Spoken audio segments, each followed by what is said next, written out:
अगर आप भी चाहते हैं एएम फिल्म प्रोडक्शन का ऑडियो वीडियो सबसे पहले आप तक पहुंचे, तो लाल बटन को दबा के चैनल को सब्सक्राइब करें और साथ में बेल आइकन को दबाना ना भूले। ब्रह्मा जी को सृष्टि का रचयिता कहा जाता है।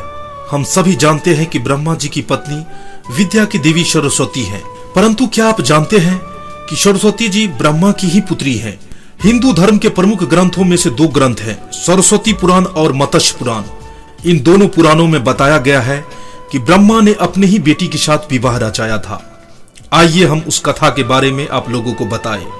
ब्रह्मा ने ही अपनी ही पुत्री के साथ विवाह जैसा निंदनीय काम क्यों किया? सरस्वती जी को विद्या की देवी कहा जाता है। कहा जाता है कि देवी सरस्वती की कोई मां नहीं थी, केवल पिता ब्रह्मा ही थे। सरस्वती पुराण के अनुसार ब्रह्मा जी ने अपनी शक्ति से देवी सरस्वती को जन्म दिया था। ब्रह्मा ने अपनी बनाई हुई रचना सरस्वती जी को देख के आकर्षित होने लगे और लगातार उन पे अपनी दृष्टि डालने लगे। ब्रह्मा जी की ऐसी दृष्टि से बचने के लिए सरस्वती जी चारों दिशाओं में छिपने लगी, परंतु वह ब्रह्मा की नजरों से ज्यादा देर तक बच नहीं पाई। इसीलिए वह जिस दिशा में भी छिपती थी, ब्रह्मा की नजर उसे ढूंढ लेती थी।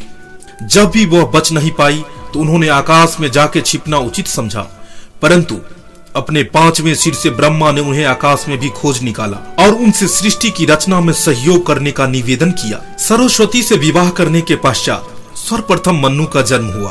ब्रह्मा और सरस्वती की संतान मन्नु पृथ्वी पर जन्म लेने वाला पहला मानव था।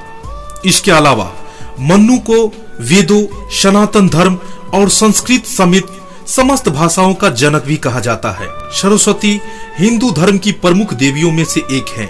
वे ब्रह्मा की मानस पुत्री हैं, जो विद्या की अधिष्ठात्री देवी मानी गई हैं। देवी भागवत के अनुसार ये ब्रह्मा की स्त्री हैं। सरस्वती को साहित्य, संगीत, कला की देवी माना जाता है। शिक्षा संस्थाओं में वसंत पंचमी को सरस्वती का जन्मदिन समारोह मनाया जाता है। सरस्वती हंसवाहिनी सरस्वती विद्यादायिनी सरस्वती नारायणी नमोस्तुते।